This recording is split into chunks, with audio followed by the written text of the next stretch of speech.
Bismillahirrahmanirrahim. Assalamualaikum warahmatullahi wabarakatuh.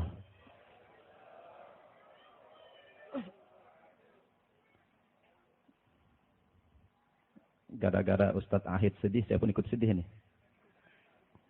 Semangat Bapak Ibu. Assalamualaikum warahmatullahi wabarakatuh.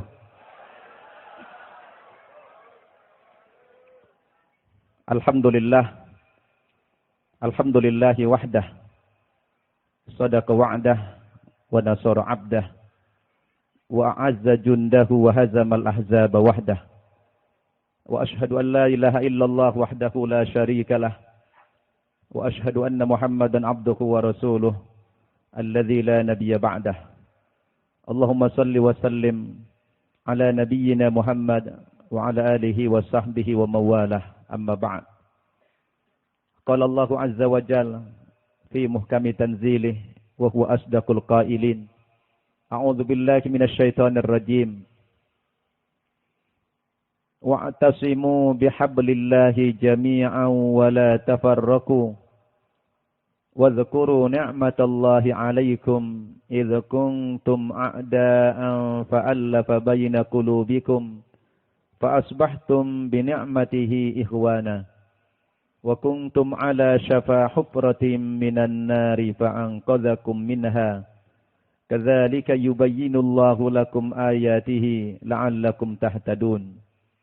Wa qala an-nabiy sallallahu alaihi wasallam al-muslimu man salimal muslimuna min lisanihi wa yadihi wal muhajiru man hajara ma nahallahu an. Atau kama qala Rasulullah sallallahu alaihi wasallam. Yang saya muliakan Ketua Yayasan Pondok Pesantren Ma'ahid Bapak Kiai Haji Abdul Wahid Hashim, yang malam ini beliau sedang berhalangan hadir. Juga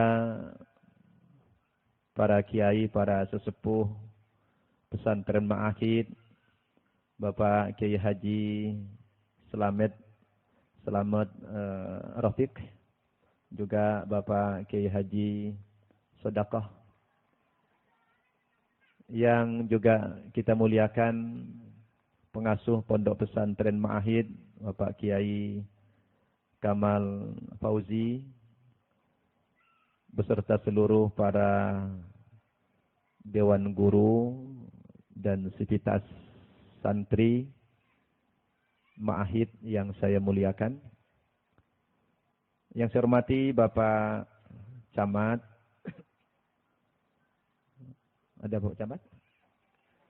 Yang diwakili oleh Bapak Kepala Desa, Bapak Kepala Desa Bakalan Kerapiak, Bapak Abu Sofyan, yang baru saja menyampaikan sambutannya.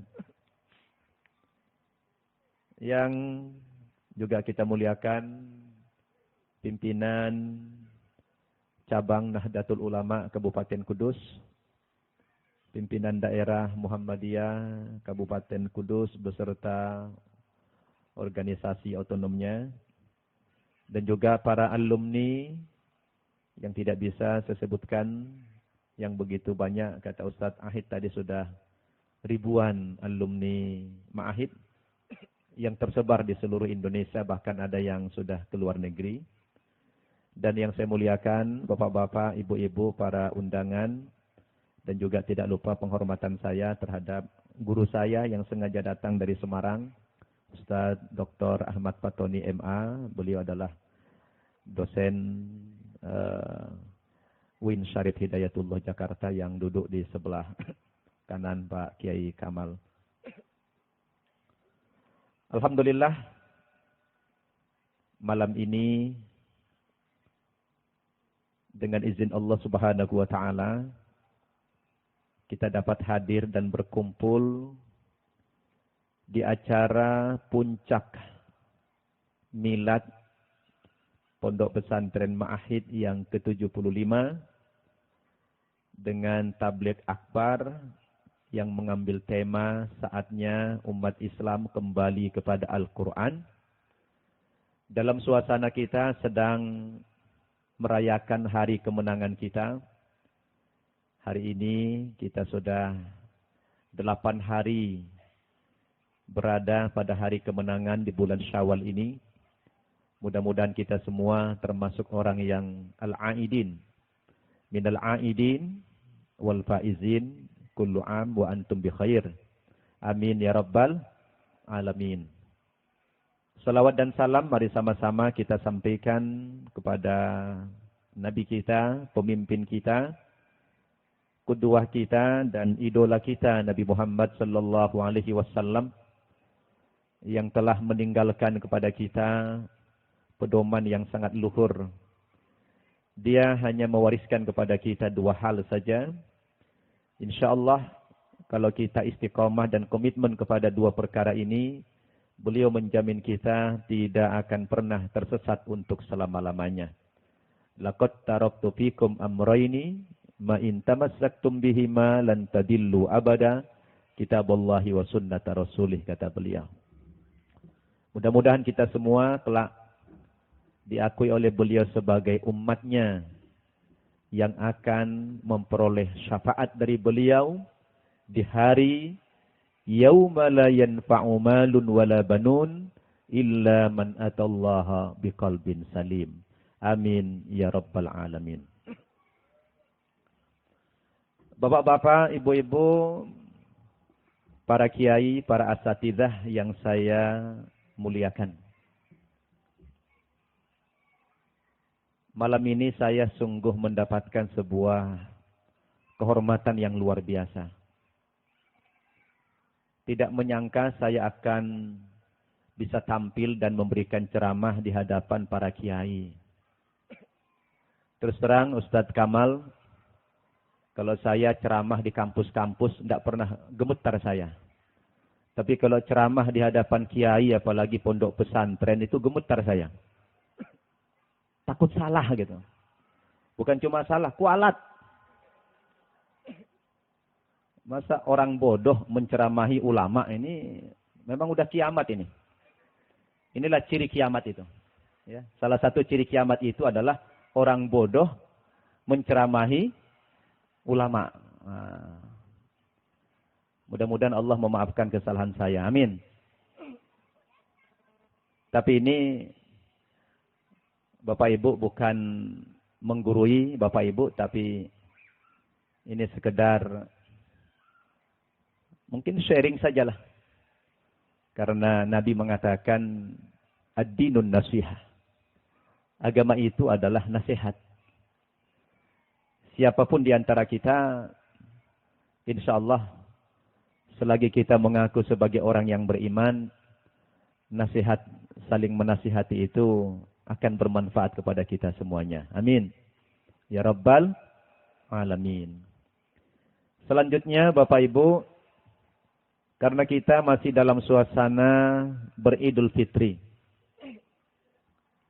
saya pikir ada baiknya sebelum menyampaikan taujih tentang tema yang sangat menarik ini, izinkan saya terlebih dahulu mengucapkan selamat Hari Raya Idul Fitri 1433 Hijriah.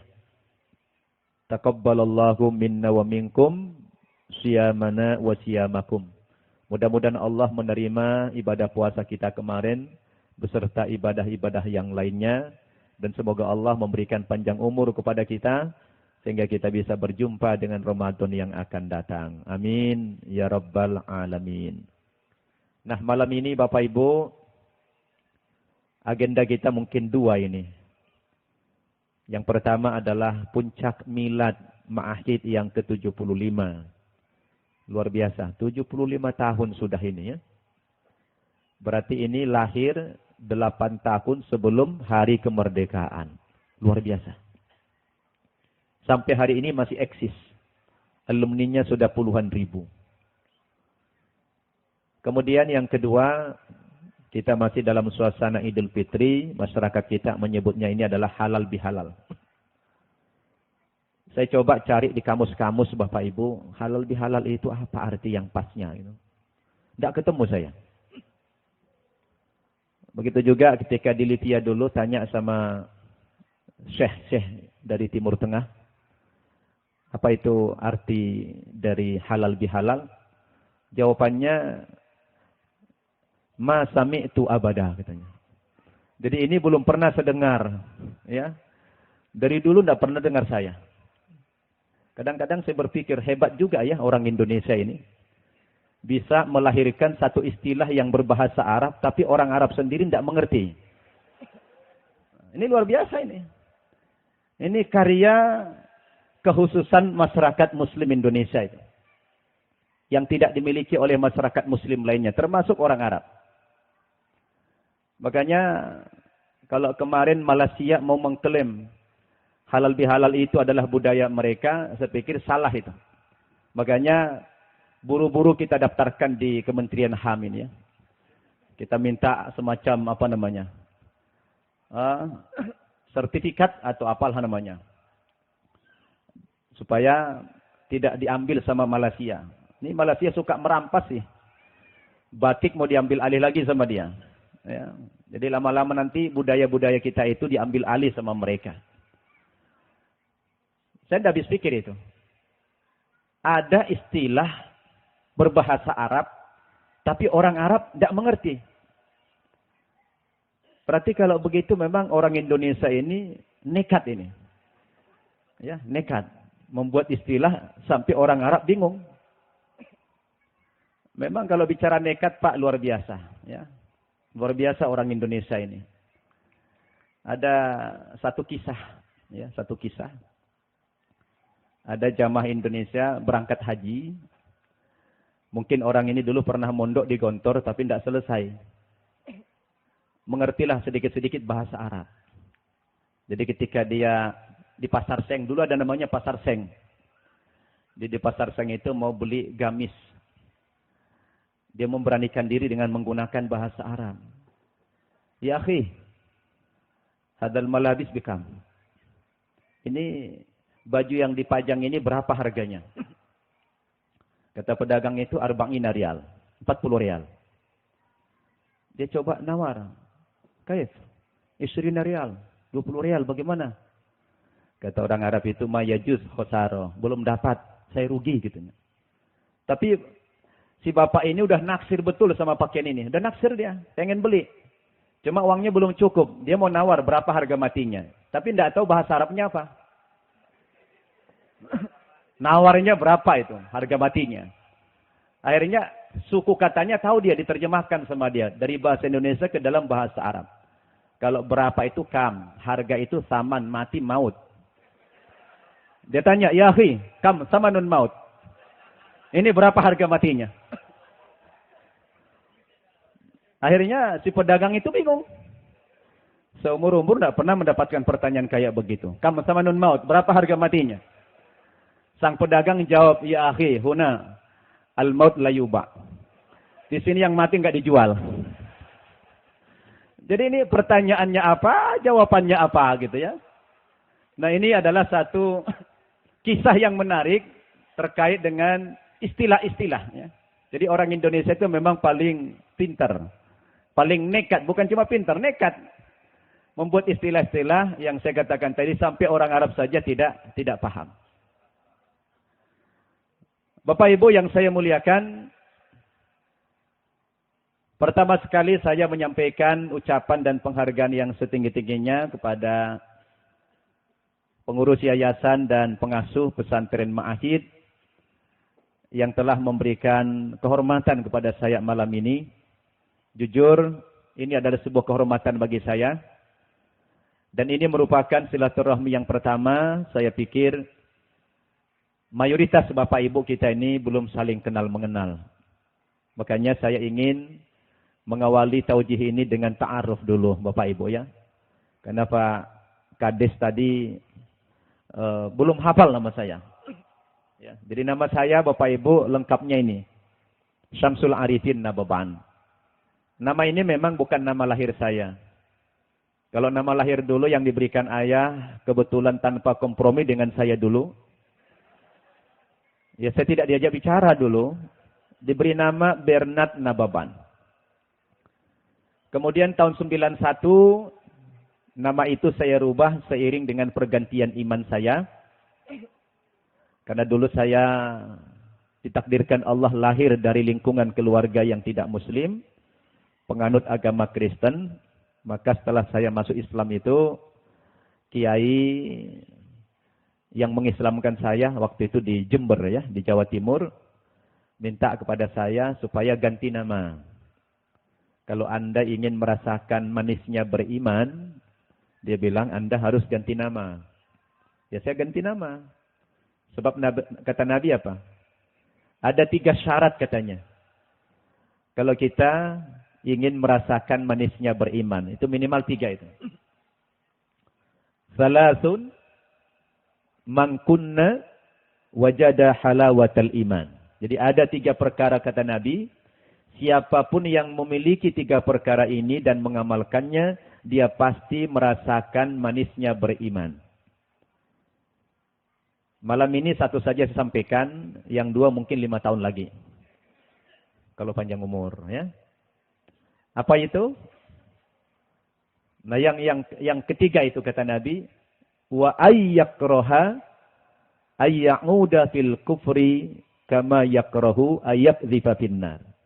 Jadi, agar kita bisa merasakan manisnya beriman itu, kita harus benci kembali kepada kekafiran. Sebagaimana kita benci dimasukkan ke dalam neraka jahanam. Ada enggak Bapak Ibu yang tidak benci sama neraka jahanam? Benci semua ya? Begitulah kita hendaknya membenci kepada kekafiran itu. Nah, saya ingin melupakan masa lalu itu yang tidak baik. Karena masa lalu itu saya banyak melakukan kemusyrikan, banyak melecehkan Nabi, menghina agama Islam. Nah, untuk melupakan semua itu, kita harus berganti nama. Alhamdulillah itu ada semacam tafa'ulannya, optimisme. Alhamdulillah dengan ganti nama itu, bisa sekarang menjadi da'i. Dulu kiai nanya saya, Nababan, setelah kamu masuk Islam ini, cita-citanya apa? Saya bilang pengen jadi ustadz. Maka dikasihlah saya nama Syamsul Arifin, Nababan itu marganya. Betul Pak, terkabul. Syamsun, ya, matahari. Al-Arifin, orang yang mengetahui atau orang yang bijaksana. Alhamdulillah. Rupanya nama itu punya arti. Cuma masyarakat Indonesia menganggap nama itu tidak punya arti. Kalau Nabi mengatakan, khairul asma'i mahummida wa ubbida. Nah, ini terkabul itu. Jadi harus ada tafa'ulannya. Cita-cita saya dulu pengen jadi ustadz, dikasih nama Syamsul Arifin, alhamdulillah terkabul. Kemudian saya saat ini tinggal di Jakarta, persisnya di daerah Bintaro. Di sana kebetulan mengasuh ma'had kecil-kecilan. Pesantren An-Naba Center itu khusus untuk para mu'allaf. Ya, jadi di Indonesia Pak, alhamdulillah sudah ada pesantren khusus mu'allaf. Itulah yang kita asuh di Jakarta, di Bintaro. Saat ini binaan kita sekitar 60-an orang. Mu'alaf banyak sebetulnya, tapi mu'alaf yang sungguh-sungguh dibina itu susah. Karena banyak orang yang masuk Islam itu karena mau kawin aja, iya kan?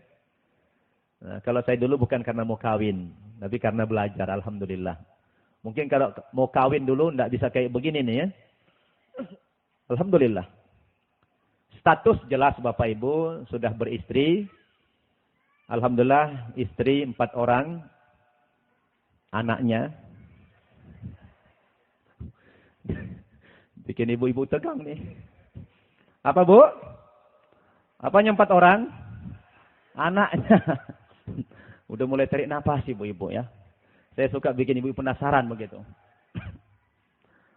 Ya, aktivitas sehari-hari di samping mengasuh pesantren, ya beginilah Bapak Ibu. Dakwah keliling, karena saya baca dalam Al-Quran, setelah menjadi Muslim, ternyata memang tidak ada aktivitas. Tidak ada pekerjaan, perkataan, perbuatan yang paling mulia selain daripada perkataan, pekerjaan, aktivitas dari dakwah ini. Ini Ini pekerjaan yang paling mulia nih.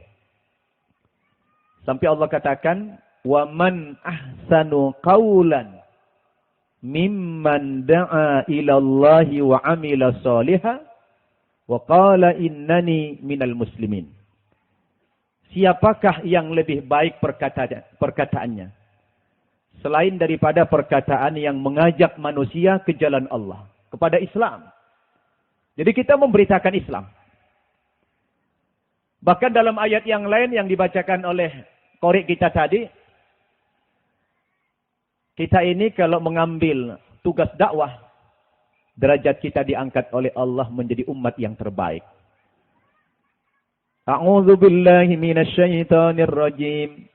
Kuntum khaira ummatin ukhrijat lin-nas ta'muruna bil ma'rufi wa tanhauna 'anil munkar wa tu'minuna billah walau amana ahlul kitab lakana khairan lahum minhumul mu'minuna wa aktsaruhumul fasiqun. Loh, kita diangkat menjadi khairu ummah, kata Allah, umat yang terbaik. Kenapa umat-umat yang sebelum kita tidak dipanggil sebagai khairu ummah, umat yang terbaik? Karena umat yang terdahulu tidak diberikan beban dakwah oleh Allah. Tapi umat Nabi Muhammad SAW sepeninggal beliau, kita diberikan bekal, diberikan beban untuk berdakwah. Setiap pribadi muslim wajib berdakwah. Karena dakwah itu adalah tugas yang sangat mulia. Dan untuk itulah Nabi, para Rasul dulu diutus oleh Allah. Rasul dan Nabi itu diutus oleh Allah bukan mau dagang. Bukan mau bekerja, bukan mau bertani. Mereka dipilih oleh Allah, diutus ke dunia ini dalam rangka untuk berdakwah. Nah, makanya Allah katakan, kuntum khairu ummah. Kita menjadi umat yang terbaik karena kita mengambil pekerjaan para nabi. Walau belakangan ini, kadang-kadang dakwah itu menjadi korban. Sekarang ini dakwah sudah mulai dieksploitasi. Hati-hati Bapak Ibu. Sekarang ini kita banyak dikerjai oleh media. Oleh televisi kita dikerjain. Kesannya seolah-olah dakwah, tapi sebetulnya ingin menghancurkan Islam dari dalam. Dipanggillah ustadz-ustadz yang entertain, ya. Penceramah-penceramah yang ya kayak berlagak artis begitu, betullah. Kemudian mereka pakai tarif, wah layaknya sebagai seorang artis tadi. Kemudian mereka menganggap dakwah itu sebagai sebuah profesi. Karena profesi layak dihargai. Wah ini bahaya sekali nih. Kalau ulama-ulama tidak bersuara, terutama pemerintah dan majelis ulama, ini dakwah kita ke depan bisa runyam ini. Betul enggak? Sekarang ini bayangkan Pak, artis jadi penceramah, penceramah jadi artis. Jadi terbalik-balik sekarang ini.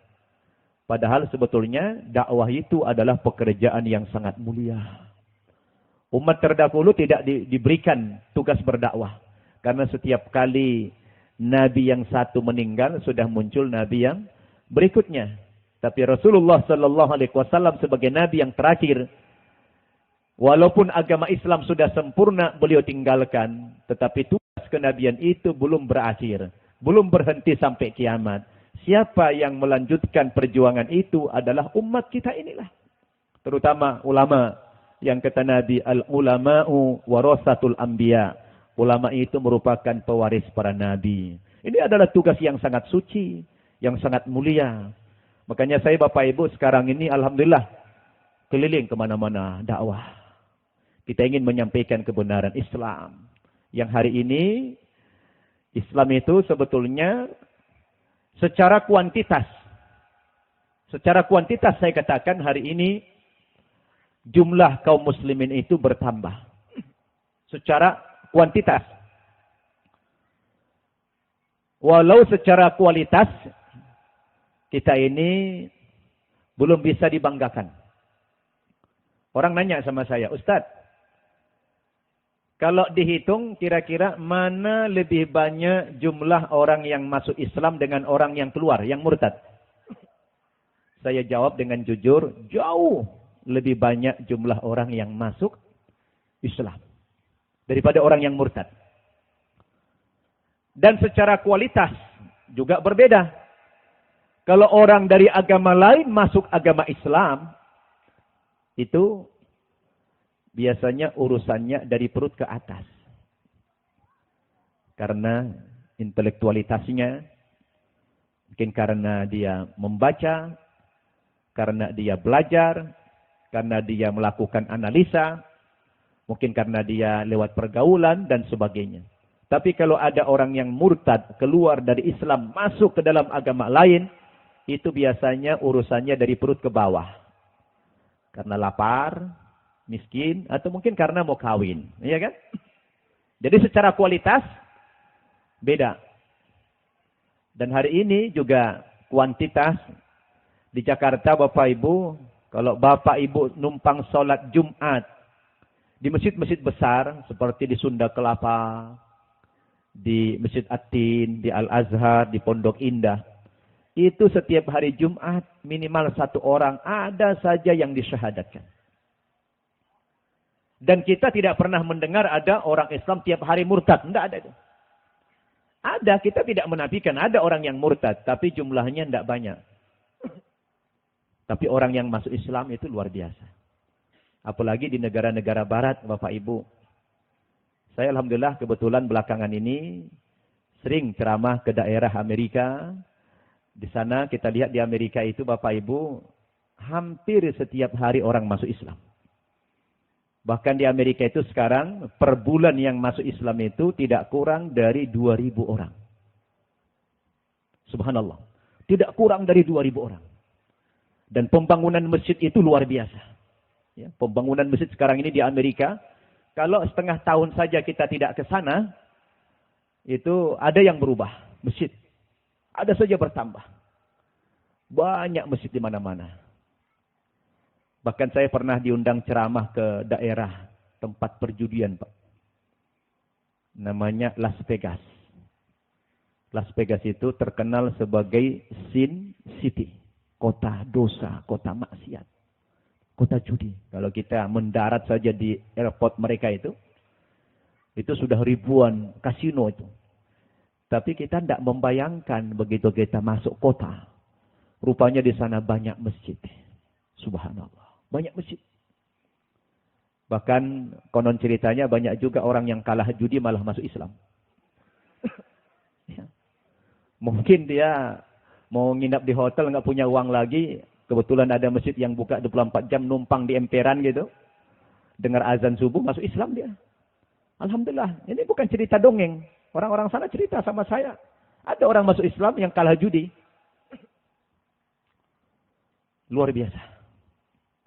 Nanti saya break sebentar, mau buka dulu foto-foto sebentar ya.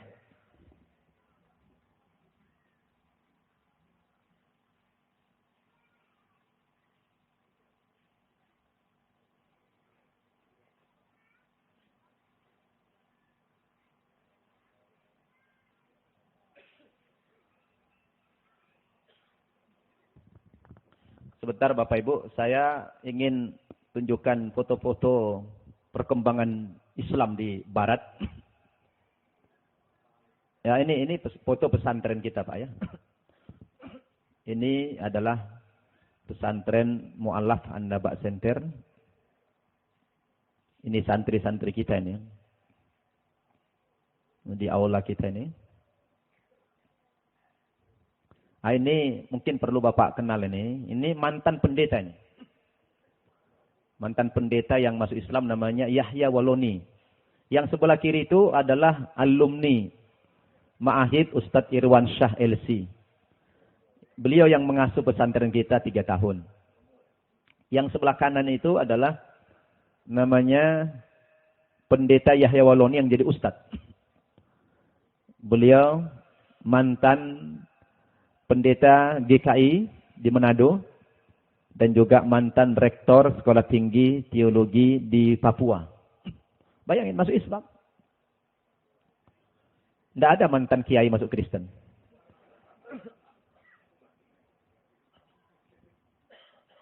Ini saya tunjukkan perkembangan Islam di Barat. Ini ketika saya memberikan ceramah di Ottawa, ibu kota Kanada. Masjid banyak di sana.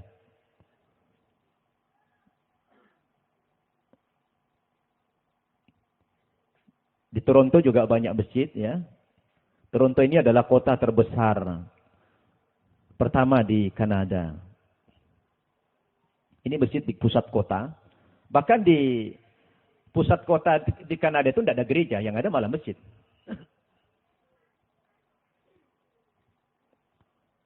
Juga saya berkesempatan berkunjung ke Niagara Falls. Niagara Falls itu adalah salah satu keajaiban dunia, di mana di sini ada air terjun terbesar di dunia. Ini dia. Air terjun ini sebetulnya dari sungai jatuh ke sungai lagi. Ini perbatasan antara Amerika dengan Kanada, jembatan ini. Kemudian kita nyebrang ke Amerika. Ini bukan masjid ya. Ini Capitol Hill. Disinilah Obama dilantik kemarin. Gedung DPR-nya Amerika. Ini Black House. Ini Black House. Kalau dulu namanya White House. Karena presidennya orang hitam, jadi kita rubah Black House ya.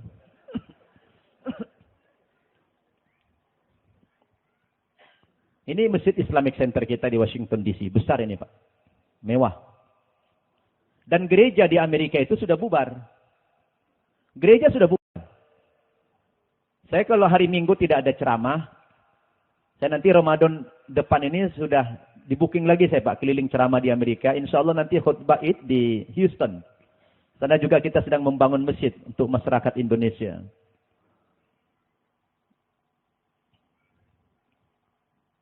Ini kantor apa kita ini? KBRI kita. Yang berdiri ini calon duta besar tahun 2050 insya Allah. Nah ini gereja katedral terbesar di Amerika. Dan gereja ini Bapak Ibu sudah nganggur ini.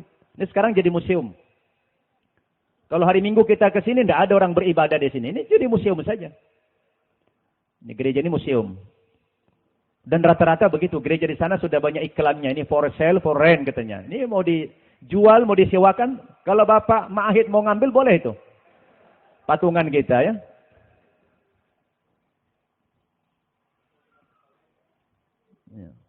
Ini kota di Washington ini. Bersih enggak Bapak Ibu? Bersih ya. Ada enggak tulisannya An-Nazafatu minal iman? Enggak ada ya? Kita banyak tulisannya An-Nazafatu minal iman. Tapi masyarakatnya jorok ya. Tidak habis pikir juga kita. Sana tidak ada itu An-Nazafatu minal iman. Mereka tahu kesadaran bersih itu luar biasa.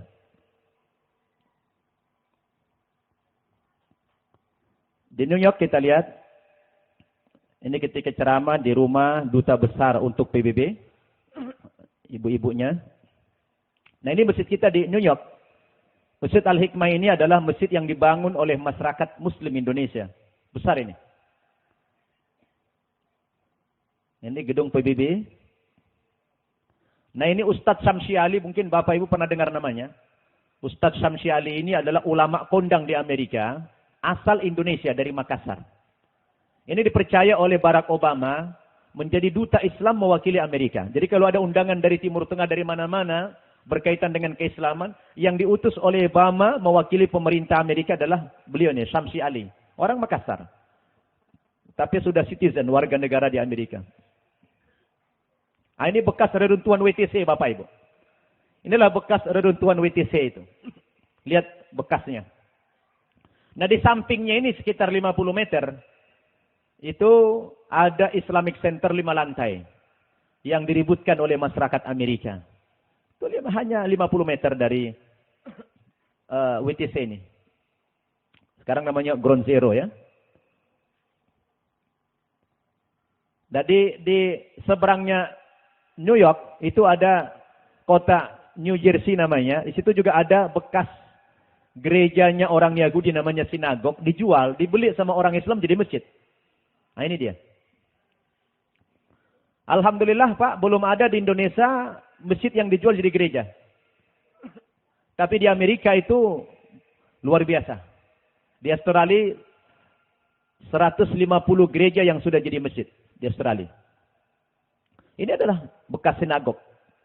Jadi orang Jewish juga di sana sudah bubar.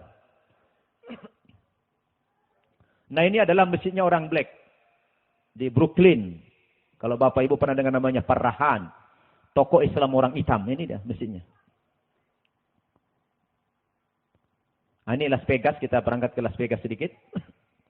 Ini Las Vegas ini. Ya ini kota judi ya. Tapi di sini ada masjid banyak. Ini masjid kita di Las Vegas. Ya. Ini luar biasa. Besar-besar sana masjid Bapak Ibu. Ini jamaah-jamaah kita di Vegas. Suasana kota di Vegas ya kayak begini. Kayak surga katanya bagi orang kafir. Pemburu-pemburu maksiat. Kita juga punya akademi di sana. Kalau di LA banyak sekali Pak. Ratusan masjid di LA. Ini di Masjid King Fahad kita di Los Angeles. Ini ketika khutbah Idul Fitri 2 tahun yang lalu ini. Ini mualaf Amerika Bapak Ibu. Beda mukanya ya. Udah masuk Islam itu bersinar wajahnya. Kalau masih kafir kan sangar itu. Ini Islamic Center kita. Di Chicago juga banyak masjid ya. Nah saya pernah jumpa dengan seorang profesor yang mengajarkan Al-Quran, tapi agamanya Kristen. Nah ini dia. Kita lihat orangnya ini ya. Nah ini dia. Ini profesor ini. Ini guru besar Quranic Studies. Mengajarkan ilmu-ilmu Al-Quran. Dan ilmunya mungkin di Indonesia belum ada ulama yang bisa menandingi dia ini. Berkaitan dengan ilmu Al-Quran. Luar biasa. Saya pernah mengikuti perkuliahannya 1 jam. Diajak oleh seorang mahasiswa Indonesia yang calon PhD dari Madura. Cuma memang pemikirannya liberal. Makanya pulang dari sana mahasiswanya miring-miring. Ya, menganggap semua agama itu sama. Ya, ketika saya hadir di perkuliahan beliau, ya begitu. Tapi memang dia 50-50. 50 mengajarkan tentang doktrin keagamaan, yang 50 lagi dia mendekati, membahas Al-Quran dengan pendekatan saintifik. Ilmu pengetahuan, dia kaji. Dan orang-orang di barat itu Pak, yang namanya Al-Quran itu memang menjadi objek kajian hari ini. Di banyak kampus di Amerika, bahkan di Harvard. Itu sekarang Al-Quran mereka kaji. Nah di Indonesia kebetulan Al-Quran baru dibaca ya kan. Kalau di sana dikaji Pak, ditadaburi, dianalisa. Bahkan itu menjadi pelajaran wajib kampus-kampus di Amerika. Mereka mengakui sebetulnya Al-Quran itu hebat. Cuma karena mungkin belum ada hidayah ya. Kayak beliau ini luar biasa. Wawasan Al-Qurannya luar biasa. Saya ketika menghadiri perkuliahan beliau membahas 1 ayat. Munasabahnya dengan bermacam-macam tafsir itu puluhan tafsir ditaruh di mejanya itu. Di meja itu tafsir. Hanya 1 ayat. Kemudian puluhan juga kitab-kitab hadis taruh di situ. Ayo buka. Munasabahnya dengan ayat ini di dalam tafsir ini. Di ayat ini, tafsir ini. Suruh buka semua dengan mahasiswanya. Subhanallah, saya geleng-geleng kepala. Mungkin kalau saya sempat diajar agak lama, bisa juga miring saya nih. Iya, wajar. Doktrinnya luar biasa. Ya, ini adalah Kristen. Nah ini perpustakaan, Joseph Library-nya ini. Ini Bapak Ibu, 5 lantai ini buku Islam semua. Ketika mereka dulu menaklukkan timur, buku-buku klasik kita di sana dibawa ke barat. Apa yang belum kita jumpai di Mesir misalnya, di Amerika bisa kita jumpai kitab itu. Ini semua adalah 5 lantai. Itu buku Islam semuanya, luar biasa. Yang sudah lapuk-lapuk ada di sini. Nah, ini orangnya Abdul Mun'im namanya. Ini yang calon PhD ya, calon doktor. Nah di San Francisco, saya mau tunjukkan. Nah ini Bapak Ibu. Jembatan ini namanya Golden Gate Bridge. Ini tahun 2008 ketika ekonomi Amerika sedang kolaps. Di sini menjadi tempat bunuh diri orang Amerika. Tempat bunuh diri. Ini ribuan orang mati di sini. Bunuh diri. Gara-gara apa? Ekonominya hancur. Nah orang sana itu gampang bunuh diri Pak. Karena nggak punya iman. Dan lucunya, di bawah jembatan ini ada pendeta ini disiapkan. Jadi kalau ada orang yang stres mau bunuh diri, lapor dulu sama pendeta. Pak pendeta, saya udah stres nih. Saya sudah di lay off dari pekerjaan. Di PHK saya. Saya ingin mengakhiri hidup sajalah, mati saja ya. Nanti dinasihat sama pendeta tidak mempan, karena undang-undang di Amerika itu yang berkaitan dengan masalah privasi, tidak boleh orang campur tangan, ya kan, termasuk pemerintah. Akhirnya apa? Ya udah, dia ikat tangan, ikat kaki, locak dia ke laut sana, mati. Kalau di Indonesia tidak boleh, itu di Islam.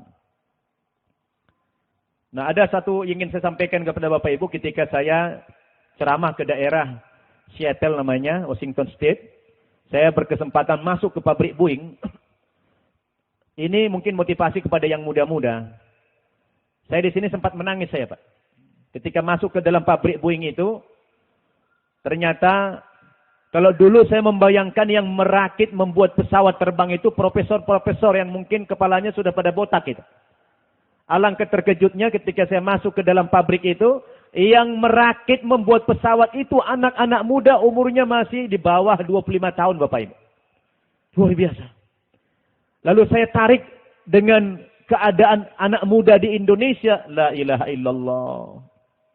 Kadang-kadang saya merenung kapan ya anak-anak kita kerjanya main Facebookan, pacaran, pergaulan bebas, narkoba, merokok. Macam-macam lah. Kapan bangsa ini, umat kita yang muslim terbesar di dunia ini akan bisa bangkit mengejar ketertinggalan kita daripada bangsa-bangsa lain? Kalau anak-anak muda kita hari ini seperti yang kita saksikan dewasa ini, mereka jauh daripada hidup yang disiplin, jauh daripada nilai-nilai Islam, nah, akan bisa kita mengejar ketertinggalan kita. Orang di sana Bapak Ibu yang namanya anak SMP, kalau sudah SMP itu, tidak ada lagi namanya anak SMP itu yang dikelonin sama orang tuanya, dikasih jajan sama orang tua, tidak ada. Di sana anak sudah mandiri. Saya pernah menyaksikan, saya penasaran, kenapa ya pendidikan masyarakat di Amerika ini kok maju sekali? Apa konsep mereka ini? Saya berangkat kepada pendidikan yang paling basic sekali. Yang paling dasar. Saya pergilah ke TK, Pak. Playgroup. Saya ingin tahu sebetulnya pendidikan apa yang mereka tanamkan kepada anak-anak mereka ini. Kok bisa masyarakatnya disiplin, tertib, bersih, menghormati, dan sebagainya. Ternyata Bapak Ibu memang yang mereka tanamkan mula-mula ketika di anak TK itu, bukan kayak di kita. TK di Indonesia ngapain Pak? Diajari nyanyi-nyanyi. Maka tidak heran kita kalau kemudian setelah di artis anak-anak kita, ya kan? Jadi penyanyi. Tapi di Amerika itu yang ini tolong kalau ada ibu-ibu yang punya mengasuh TK nih. Saya tolong Bapak Ibu, ya, saya pesankan. Jangan kita salah mengarahkan anak. Sebab itu masa dia pertumbuhan itu bergantung apa yang direkam, ya kan? Di Amerika itu rupanya yang diajarkan mula-mula sama ibu gurunya apa? Belajar ngantri. Belajar ngantri. Disuruh anak berbaris. Itu pelajaran yang pertama kali suruh berbaris. Ngantri. Maka dalam pikiran saya pantas. Orang ini bisa tertib. Dalam segala aspek kehidupan. Diajarkan dari kecil dia ngantri. Yang kedua apa? Diajarkan anak kita apa? Pelajaran tentang kejujuran. Kejujuran. Dia nanti disuruh ada barang yang hilang taruh di sana. Anak suruh ngambil. Itu diapakan itu barang itu. Disuruh kembalikan kepada sang pemiliknya. Kalau kita kan sama anak kita dikantonginnya itu. Bahkan diklaim itu sebagai miliknya. Ini adalah model pendidikan yang paling basic di Amerika buat anak-anak mereka. Makanya setelah mereka besar itu terbentuk sudah fikrohnya. Sayang mereka tidak beriman kepada Islam. Makanya kalau mereka ditanamkan ajaran-ajaran Islam, mereka pelajari konsep Islam, dengan mudahnya mereka masuk Islam. Maka tidak heran kita Pak, kenapa belakangan ini orang berbondong-bondong masuk Islam di Amerika? Sejak ada fitnah tahun 2001, ketika peledakan gedung WTC, yang ditengarai pelakunya beragama Islam, pada saat itulah masyarakat Amerika marah dan benci terhadap Islam dan umat Islam. Tapi di balik kebencian mereka masih bisa berpikir yang objektif. Tidak sedikit di antara mereka yang kemudian mencari buku-buku Islam, mencari Al-Quran terjemahan. Mereka baca, ada apa sebetulnya di balik ajaran Islam. Seperti yang dituturkan oleh seorang brother kita yang bernama Brother Umar. Dia katanya mula-mula mencari dalam Al-Quran itu, ingin dia cari di ayat berapa dan surat apa dalam Al-Quran yang memerintahkan umatnya untuk melakukan tindakan terorisme itu. Dia cari. Yang namanya dia, orang kafir kan tidak tahu cara buka Al-Quran. Ya dari kiri ke kanan dia buka. Ya dari kiri kanan kan An-Nas dulu. Dia buka An-Nas. Enggak ketemu dia ayat tentang teroris. Sampai mulailah dia ketemu di mana? Di surat Al-Baqarah. Ada yang mirip-mirip ayat teroris katanya. Surat Al-Baqarah 190. Wa qatilu fi sabilillahi alladzina yuqatilunakum wa la ta'tadu innallaha la yuhibbul mu'tadin. Perangilah di jalan Allah. Siapa? Orang-orang yang memerangi kamu. Dia pikirin ini ayat teroris bukan ini. Kok ada perintah perangi di jalan Allah. Tapi kalimat sesudahnya siapa? Orang-orang yang memerangi kamu. Oh kalau begitu konsep Islam itu bukan ofensif, perang itu defensif. Bukan cari musuh dulu, tapi diperangi masa dibiarkan ya kan? Oh ini kayaknya bukan ayat teroris ini. Dia cari-cari lagi tidak ketemu. Akhirnya apa Bapak Ibu? Bukannya ayat teroris yang didapatkan, tapi ayat-ayat yang lain yang membuka wawasan dia. Akhirnya Brother Umar itu masuk agama Islam. Subhanallah. Dan hari ini kalau kita buka di Google, itu Brother Umar ini menjadi ulama penceramah kondang di Amerika. Mu'alaf. Subhanallah. Jadi memang model pendidikan dari dasar itu yang mereka tanamkan sangat baik sekali. Sehingga anak-anak mereka tumbuh dengan hidup yang disiplin, hidup yang jujur, hidup yang tertib, pandai menghormati hak asasi orang lain, bersih, dan lain sebagainya. Nah ini semua adalah sejalan dengan ajaran Islam. Nah ketika mereka pelajari konsep Islam, dikaitkan dengan budaya hidup mereka yang begitu jujur, disiplin tadi, ini kan semua ajaran Islam. Itu ajaran Islam.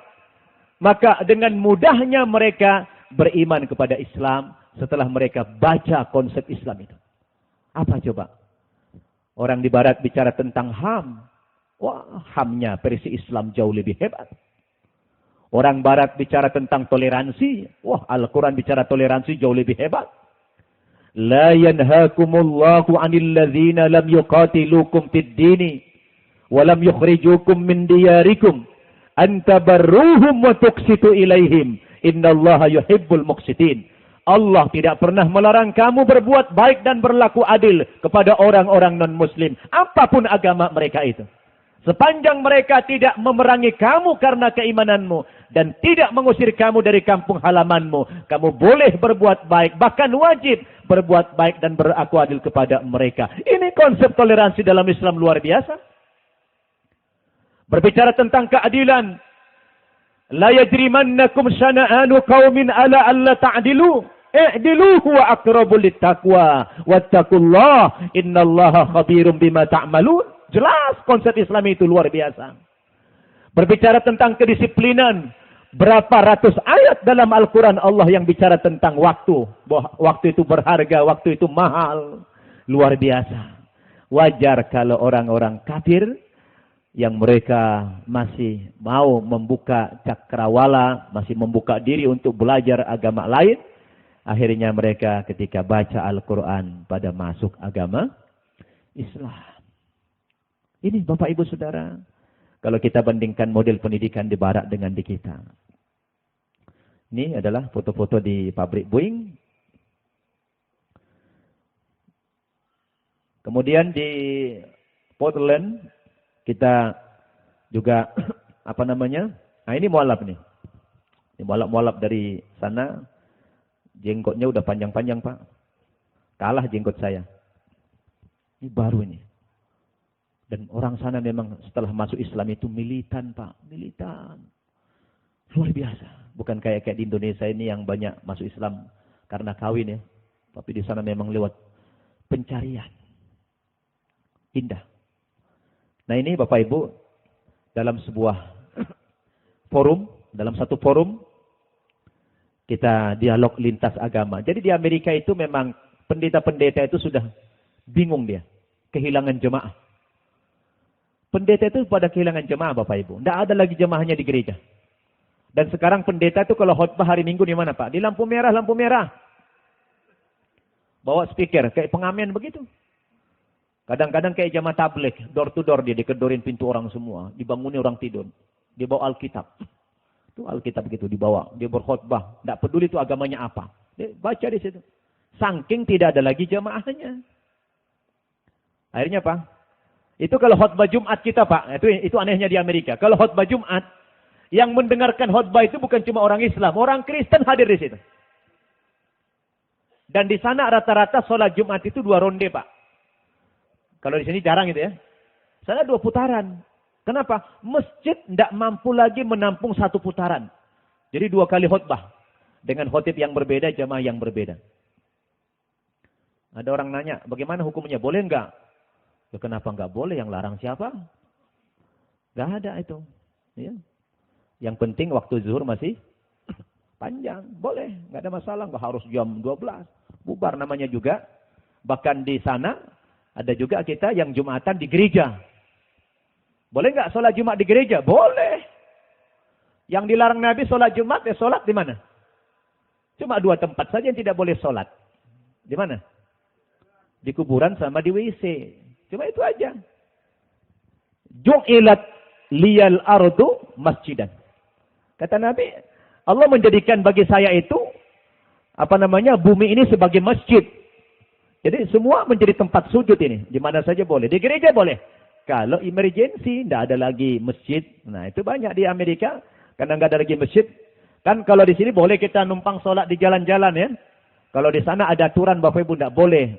Satu-satunya mereka nyewa gereja. Tinggal arahkan kiblatnya kemana. Ya itu memang memerlukan fatwa-fatwa kontemporer dari ulama-ulama. Tapi kalau di sini bisa perang, kita bisa ribut. Ini aliran mana lagi nih? Iya kan? Wah, kenapa? Karena di sini belum emergency. Di sana emergency sekali.